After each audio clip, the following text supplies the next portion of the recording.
نحمده ونصلي على رسوله الكريم أما بعد فأعوذ بالله من الشيطان الرجيم بسم الله الرحمن الرحيم رب اشرح لي صدري ويسر لي أمري واحلل عقدة من لساني يفقهوا قولي إن الله فالق الحب والنوى بے شک اللہ پھاڑنے والا ہے دانے کو اور گٹلی کو.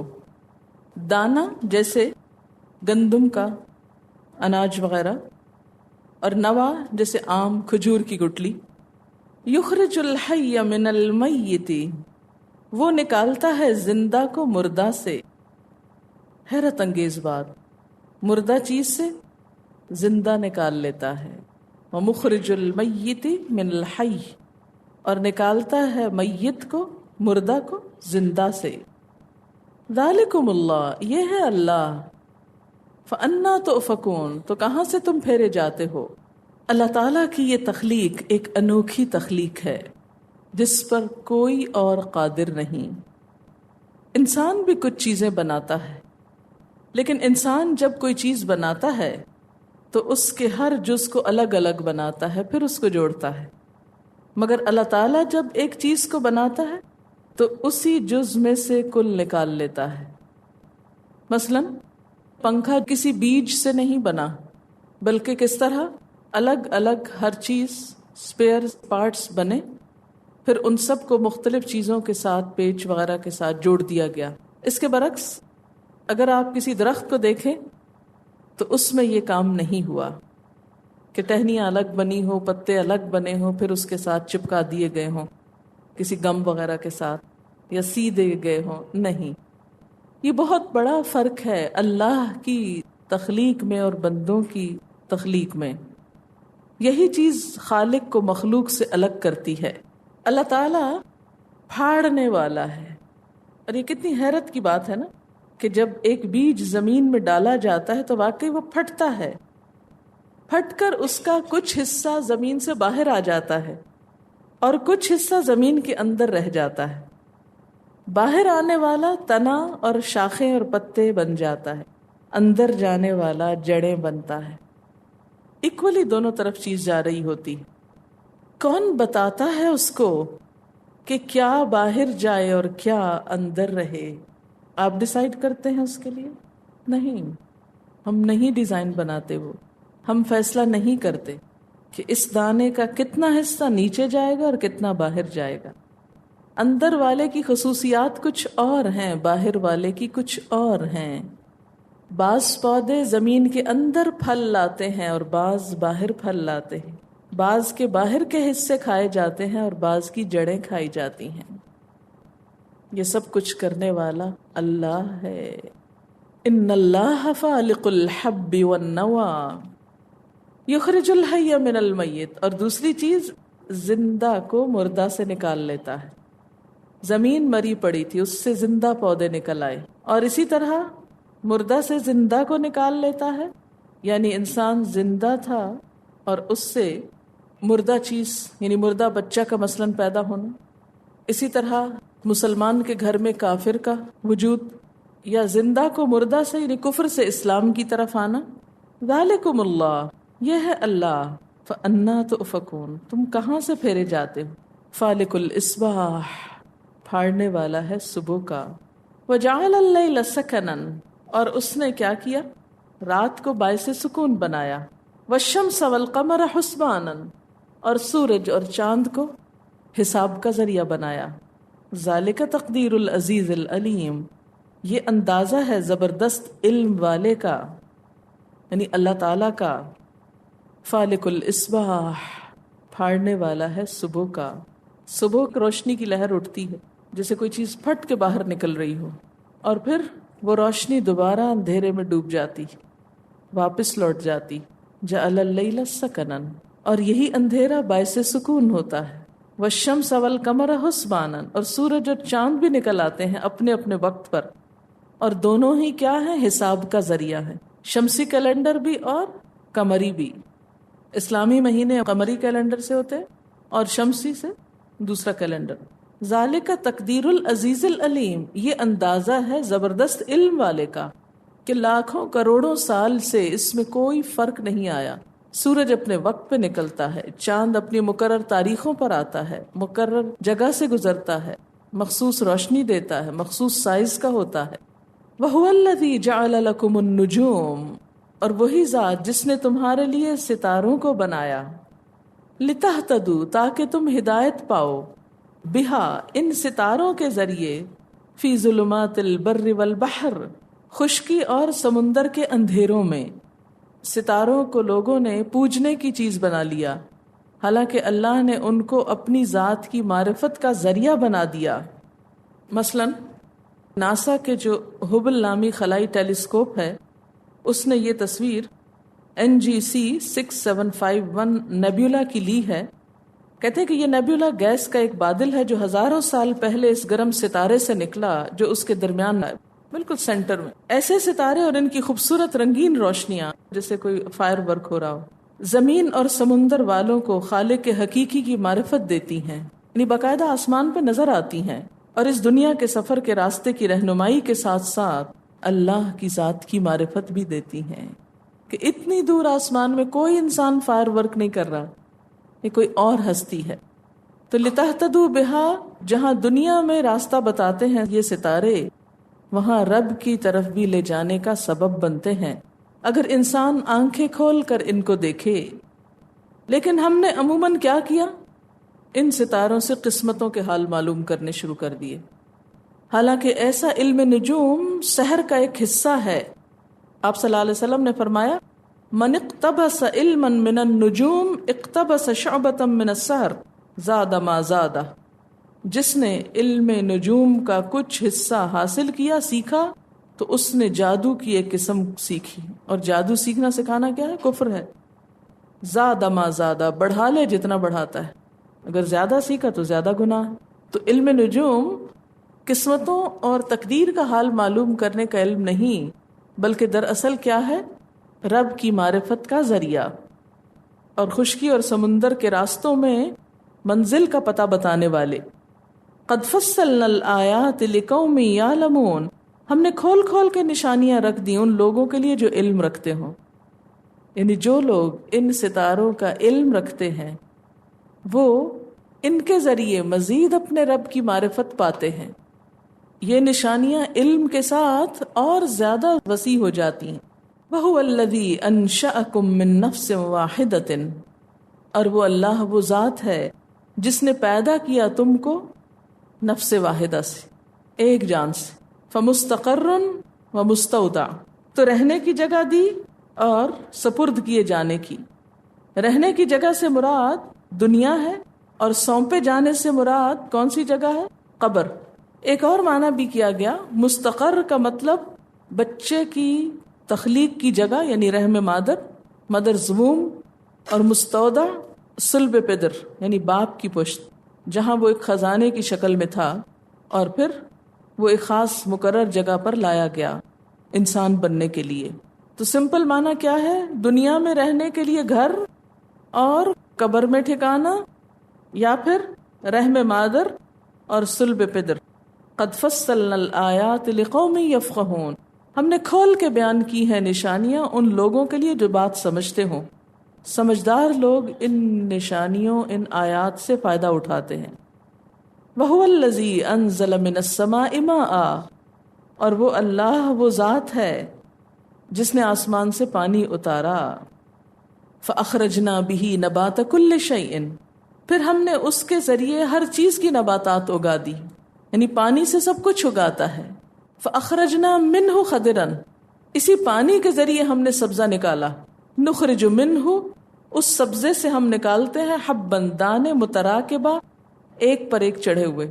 کبھی چھلی دیکھی، سٹا دیکھا ہے، بھٹا دیکھا ہے، گندم کسی کے گھر میں ہے، ڈرائی ڈیکوریشن میں بہت یوز ہوتی ہے، کس طرح ایک پہ ایک دانہ چڑھا ہوا۔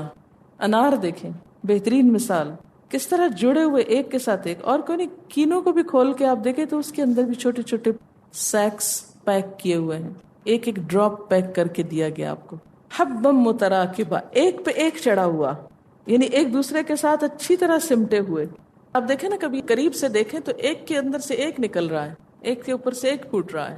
تراکب متراکب رکبہ سے رکبہ ہوتا ہے سواری کرنا، کہ ایک پہ ایک سوار ہے، یعنی ایک کے کندھے پہ ایک چڑھا ہوا ہے، ایک کے اوپر ایک چڑھا ہوا ہے.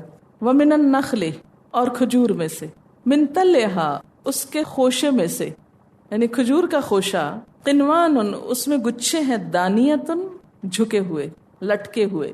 قنوان قنون کی جمع ہے، کھجور کا خوشہ. اور طلع کہتے ہیں وہ گچھا جو ابتدائی شکل میں نکلتا ہے، پھر اس کے بعد اس میں کھجوریں لگتی. بہت خوبصورت شاخ ہوتی ہے جس وقت کھجور کا وہ نکلتا ہے خوشہ، اور اس کے اندر پھر کھجوریں آتی، اور پھر جو کھجوریں آتی ہیں وہ جھکنا شروع ہو جاتا ہے. پہلے وہ سیدھا ہوتا ہے، پھر وہ بوجھ سے جھکنا شروع ہو جاتا ہے. قنوان دانیہ، لٹکتے خوشے. کیا خوبصورت سین پیش کرتے ہیں. ہمارے پاس ٹائم ہی نہیں ہوتا ان کو دیکھیں. وجنات اور باغات، من عناب انگوروں کے، عنب کی جمع انگوروں کے باغ. والزیتون اور زیتون کے درخت دیکھو، زیتون کا پھل دیکھو. والرمان اور انار. رمان انار جو ہے، آپ دیکھیں کہ آم کا ذکر کوئی نہیں قرآن میں، لیکن انار کا ذکر ہے. آپ کو معلوم ہے کہ انار کے بارے میں کہا جاتا ہے کہ اس میں اینٹی ایجنگ فیکٹر ہے. جی، انار کھانے والے لوگ بوڑھے کم ہوتے ہیں. والرمان مشتبہن ملتے جلتے، یعنی ایک دوسرے سے ریزمبل کرتے ہیں.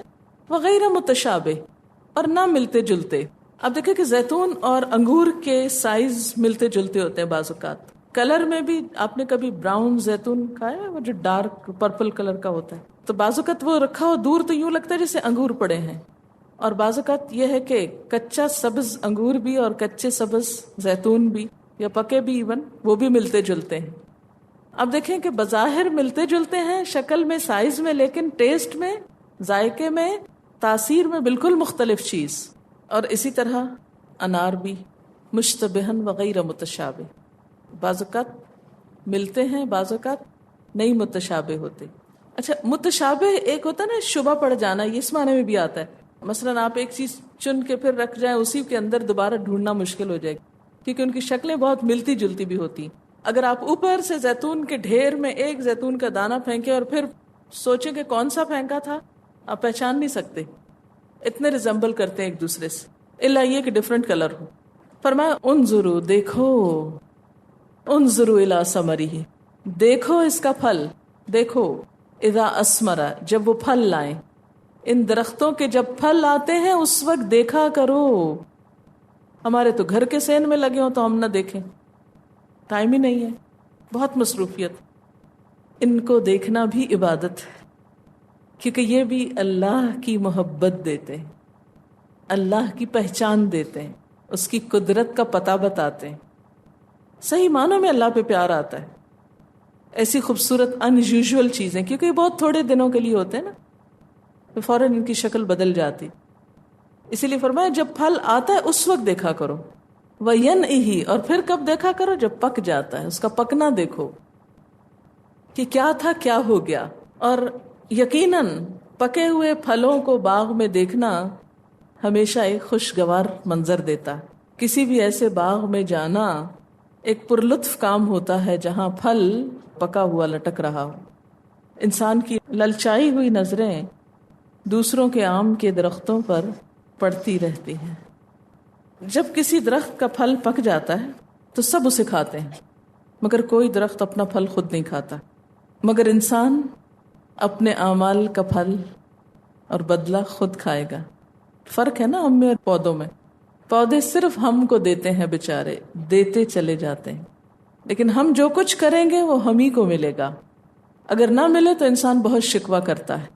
کوئی پودا کبھی شکوہ نہیں کرتا بھی سارے خود ہی کھا گئے ہو، مجھے بھی تو کچھ دو. کبھی مانگا اس نے آپ سے؟ کبھی نہیں. کتنی عبرت ہے نا اس میں کہ پودوں کی طرح دینے والے بنو، لینے کے شوق میں نہ رہو ہمیشہ. پھر آپ دیکھیں کہ وہ پھل زیادہ ذائقے دار ہوتے ہیں. یہ چونکہ کہا نا دیکھو اس کا پکنا، تو اس سے سبق سیکھو، یعنی مراد یہ ہے صرف دیکھ کے چلے نہ جاؤ، بلکہ دیکھو کہ اس میں جب پک جاتا ہے پھل تو اس کی کیا کیا شان ہوتی. کون سا پھل زیادہ پکتا ہے؟ جس پہ دھوپ زیادہ آتی، اور جو چھاؤں میں رہتے ہیں کم پکتے ہیں. بالکل اسی طرح وہ انسان زیادہ میچور ہوتا ہے جس میں زمانے کی دھوپ زیادہ پڑتی، وقت کی تلخیاں زیادہ ہوتی. اگر انسان جہالت کے اندھیروں میں رہے، جیسے ایک پھل اندھیرے میں رہے تو پک نہیں سکتا، میٹھا نہیں ہو سکتا، ایسے ہی جس انسان کے پاس علم نہیں، علم کی روشنی نہیں پڑی جس کے اوپر، وہ بھی کیا ہوتا ہے؟ وہ پک نہیں سکتا، وہ میٹھا نہیں ہو سکتا۔ پھر بیج سے درخت اور پھر پھل پیدا ہوتا ہے، اور پھل پھر اپنی اصل کی طرف لوٹ جاتا ہے، یعنی آخر میں پھر بیج رہ جاتا ہے، سارا کھا لیا جاتا ہے، بیج چھوڑ دیا جاتا ہے۔ انسان بھی مٹی سے پیدا ہوا ہے، پھر مٹی ہو جاتا ہے اور پھر اٹھایا جائے گا۔ پھلوں کی خوشبو بتا دیتی ہے، رنگ بتا دیتا ہے کہ پھل میٹھا ہے کہ پھیکا ہے۔ اسی طرح انسان کے اعمال میں جب اخلاص ہوتا ہے، خلوص ہوتا ہے، نیک نیتی ہوتی، تو کیا ہوتا ہے؟ اس کے اندر بھی ایسی ہی خوشبو ہوتی، خیر ہوتا ہے، جس سے دوسرے فائدہ اٹھاتے ہیں، پھر دوسرے اس کا قرب چاہتے ہیں۔ جو انسان بد اخلاق ہوتا ہے وہ کڑوے پھل کی طرح ہوتا ہے کہ جو کوئی بھی کھانا نہیں چاہتا۔ اچھا، اسی طرح پھل جب پک جاتا ہے نا، جھک جاتا ہے، بھاری ہو جاتا ہے نا، جھک جاتا ہے۔ اسی طرح علم جب پک جاتا ہے، علم جب پختہ ہو جاتا ہے تو انسان کے اندر عاجزی آنے لگتی۔ ایک وقت آتا ہے کہ جب نیا نیا علم آتا ہے تو انسان کے اندر تھوڑا تکبر بھی آنے لگتا ہے، دوسروں کو گناہگار سمجھنے کا خیال آنے لگتا ہے۔ لیکن جب انسان صحیح معنوں میں پک جاتا ہے تو پھر یہ کیفیت ختم ہو جاتی۔ ان فی ذالکم، یقیناً اس میں، لآیات، البتہ نشانیاں ہیں، لقوم یؤمنون، اس قوم کے لیے جو ایمان لائے، ماننے والے لوگوں کے لیے اس میں بہت سی نشانیاں ہیں۔ لیکن لوگوں نے کیا کیا؟ اللہ کو ماننے کی بجائے جس نے یہ سب کچھ پیدا کیا تھا، کیا کرنا شروع کر دیا؟ وَجَعَلُوا لِلَّهِ شُرَكَاءَ الْجِنَّ، جنوں کو اللہ کا شریک بنا لیا۔ انسان کی یہ کمزوری رہی ہے کہ ہمیشہ پراسرار چیزوں کی طرف مائل ہوتا ہے، تجسس رکھتا ہے، اور جب کسی چیز میں پراسراریت دیکھتا ہے اس کو خدا کا شریک کر لیتا ہے، اس سے مدد چاہنے لگتا ہے۔ اسی لیے لوگوں نے ہر زمانے میں فرشتوں کو، ستاروں کو، جنات کو معبود بنانے کی کوشش کی۔ اسی لیے اللہ تعالیٰ قرآن پاک میں فرماتے لا تعبدوا الشیطان، سورۃ یاسین میں آتا ہے انہ لکم عدو مبین۔ سورۃ النساء میں آپ پڑھ چکے ہیں ان یدعون من دونہ الا اناسا وان یدعون الا شیطانا مریدا۔ حضرت ابراہیم علیہ السلام نے اپنے والد سے کہا تھا یا ابت لا تعبد الشیطان ان الشیطان کان للرحمن عصیا، فرمایا کہ انہوں نے جنوں کو خدا کا شریک قرار دیا۔ وخلقہم، حالانکہ اللہ نے ان سب کو پیدا کیا تھا، جنوں کو بھی۔ وخرقوا لہ بنین وبنات، اور انہوں نے تراش لیے اللہ کے لیے بیٹے اور بیٹیاں، بغیر علم، بغیر علم کے، انجانے میں۔ سبحانہ، پاک ہے وہ، وتعالی، اور بلند ہے، اما یصفون، اس سے جو لوگ وصف بیان کرتے ہیں۔ یہاں اللہ سبحانہ و تعالی کی جو صفت ہے وہ بیان ہوئی ہے۔ عموماً ہم کیا کہتے ہیں؟ اللہ میاں، یہ نہیں کہنا چاہیے۔ اللہ تعالیٰ کے لیے لفظ اللہ سبحانہ و تعالی بولنا چاہیے، جیسے اس آیت میں آئے سبحانہ و تعالی۔ لیکن اگر یہ سب نہ بھی کہہ سکے تو اللہ تعالی کہہ دیں۔ اللہ میاں کہنا، اللہ کو میاں بولنا عجیب سا لگتا ہے، مگر عموماً ہم سن سن کے اتنے عادی ہو گئے کہ بے دھڑک بے خیالی میں زبان سے یہی نکلتا ہے۔ مگر کوئی بات نہیں، کوشش تو کرنی چاہیے کہ ایک ایسے لفظ کی بجائے ایک اچھا لفظ استعمال کریں۔ سبحانہ و تعالی عما یصفون، یہ جن خدا کے شریک نہیں، وہ پاک ہے اس سے، اور بہت بلند ہے جو لوگ باتیں کرتے ہیں۔ اللہ کی ذات ان تمام چیزوں سے بہت بالا، وہ اتنا بلند ہے کہ کوئی سوال ہی پیدا نہیں ہوتا کہ کوئی جن اس کا شریک بن سکے یا اس تک رسائی حاصل کر سکے۔ یہ سب جنات تو دراصل کیا ہیں؟ اللہ کی مخلوق ہیں۔ بدیع السماوات والارض، نئے سرے سے پیدا کرنے والا ہے آسمانوں اور زمین کا۔ انا یکون لہ ولد، اس کا کوئی بیٹا کہاں سے ہو سکتا ہے؟ ولم تکن لہ صاحبہ، اس کی تو کوئی بیوی نہیں تھی، تو بیوی کے بغیر بیٹا کیسے ہو گیا؟ تمہارے تو بیوی کے بغیر بیٹے نہیں ہوتے، تو اللہ کا کیسے ہو گیا؟ یعنی ایک عقل کو لگتی بات ہے نا۔ دنیا میں تو عموماً ایسا نہیں ہوتا، تو اللہ سے تم نے یہ چیز کیسے منسوب کر لی؟ وَخَلَقَ كُلَّ شَيْءٍ، اسے بیٹے کی کیا ضرورت؟ اس نے تو ہر چیز کو بنایا ہے۔ وَهُوَ بِكُلِّ شَيْءٍ عَلِيمٌ، اور وہ ہر چیز کو جاننے والا ہے. ذَلِكُمُ اللَّهُ رَبُّكُمْ، یہ ہے اللہ رب تمہارا. لا الہ الا ہو، کوئی الہ نہیں مگر وہی. خالق کل شیء، ہر چیز کا پیدا کرنے والا. فاعبدوا، پس اسی کی عبادت کرو. وہو علی کل شیء وکیل، اور وہ ہر چیز پر کارساز ہے، ہر کام جانتا ہے. لا تدرکہ الابصار، نگاہیں اس کو نہیں پا سکتی. یعنی اللہ تعالیٰ ایسی ہستی ہے کہ کوئی آنکھ اس کو دیکھ نہیں سکتی. اتنی بڑی ہستی کہ کوئی آنکھ اس پہ ٹک نہیں سکتی، اس کو پا ہی نہیں سکتی. اب دیکھیں نا، کسی چیز کو دیکھنے کے لیے اس چیز کا آپ کی آنکھوں کی رینج میں ہونا ضروری. وہ اتنا بلند و بالا ہے کہ تمہاری رینج میں ہی نہیں. وَهُوَ يُدْرِكُ الْأَبْصَارَ، اور وہ نگاہوں کو پا لیتا ہے.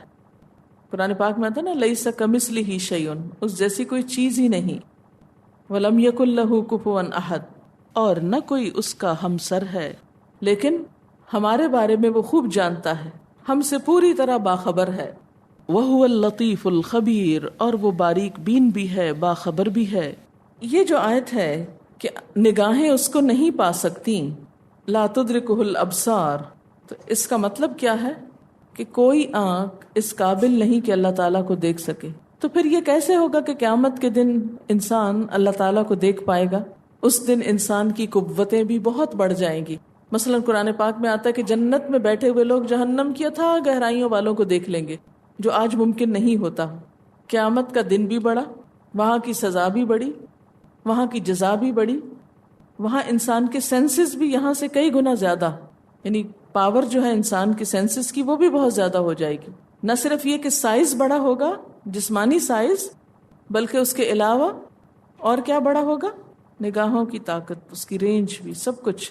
اسی آیت کی بنا پر وہ آتا ہے نا ایک حدیث میں، جو شخص یہ کہے کہ حضور صلی اللہ علیہ وسلم نے اللہ تعالیٰ کو دیکھا تو اس نے دراصل جھوٹ گڑا، کیونکہ آپ صلی اللہ علیہ وسلم نے اللہ تعالیٰ کو دیکھا نہیں تھا. یعنی معراج کے موقع پر حضرت موسیٰ علیہ السلام نے بھی نہیں دیکھا. تو اس تجلی کے سامنے جو اللہ تعالیٰ نے پہاڑ پہ کی تھی، اس کے سامنے نگاہیں نہیں ٹھہر سکی تھی. کہاں یہ کہ اللہ کی ذات کو دیکھا جا سکے؟ ہاں، اللہ کی ذات کو دیکھنے کے لیے ایک کوالیفیکیشن چاہیے، ایک قابلیت چاہیے، ایبلٹی چاہیے، اور وہ ایبلٹی دنیا میں نہیں مل سکتی. قیامت کے دن پچھلے اگلے سب نیک اعمال جب ملا کے اس شخص کو اچھا انسان ڈکلیئر کیا جائے گا تو وہ رب کو دیکھ سکے گا. ظاہر ہے کسی بھی قیمتی چیز کو دیکھنا آسان نہیں ہوتا. اس کے لیے کوئی نہ کوئی، مثلا جب کوئی خاص چیز ڈسپلے کی جاتی ہے، جیسے کوئی میوزیم دیکھتے ہیں آپ، تو اس کے لیے کیا لینا پڑتا ہے آپ کو؟ ٹکٹ. کیوں؟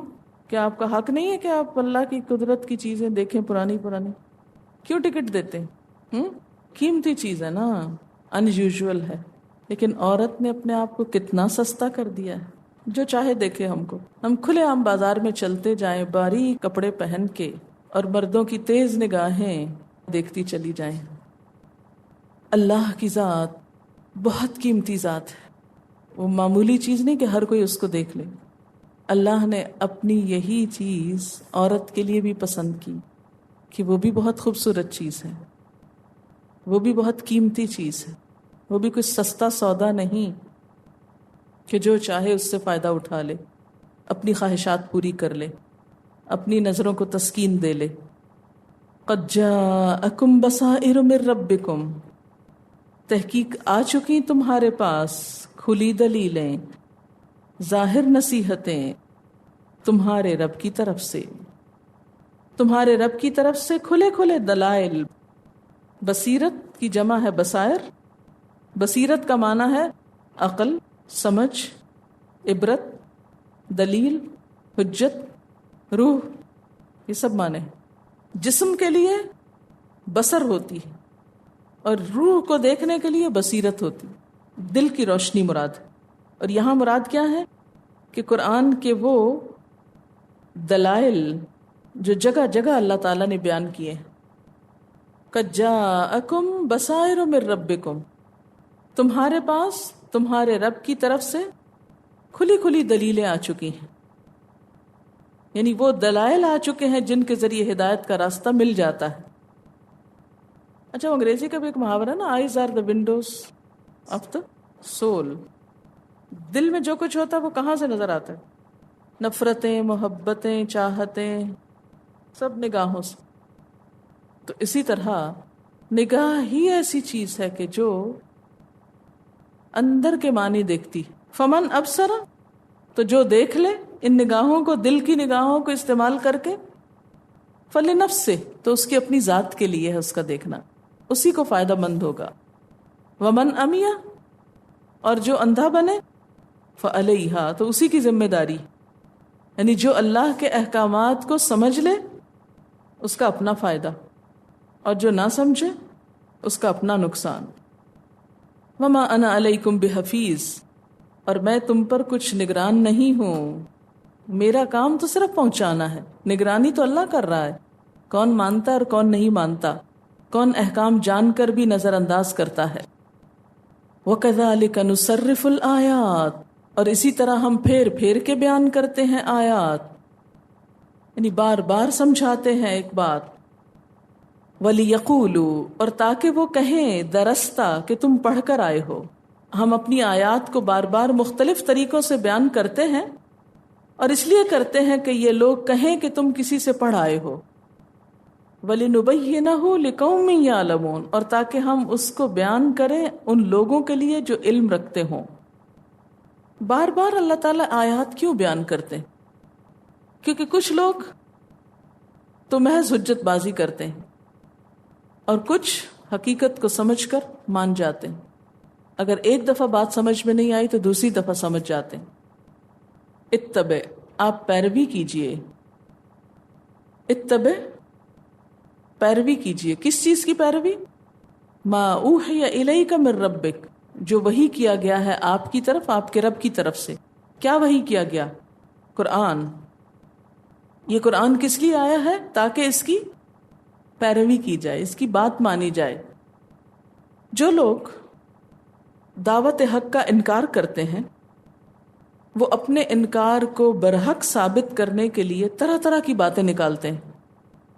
ایسے موقع پر دعوت دینے والے کے دل میں خیال آتا ہے کہ دعوت کے انداز میں تبدیلی کر دی جائے، کسی اور طرح بات بتائی جائے جو مدعو کے لیے قابل قبول ہو. لیکن ایسے موقع پہ کیا فرمایا کہ اتبع ما اوحی الیک من ربک، آپ اسی چیز کی پیروی کریں جو آپ کی طرف، آپ کے رب کی طرف سے آئی ہے. لوگوں کی خواہشات پر عمل کرنے کے لیے دین کے پیغام کو مت بدلیں. دین کی بات بتانے کا اصل مقصد کیا ہوتا ہے کہ لوگ اللہ سے جڑ جائیں. یہ نہیں کہ ہمارے عقیدت مندوں کے حلقے میں اضافہ ہو جائے، ہمارے چاہنے والوں کی تعداد بڑھ جائے. یہ مقصد نہیں ہونا چاہیے.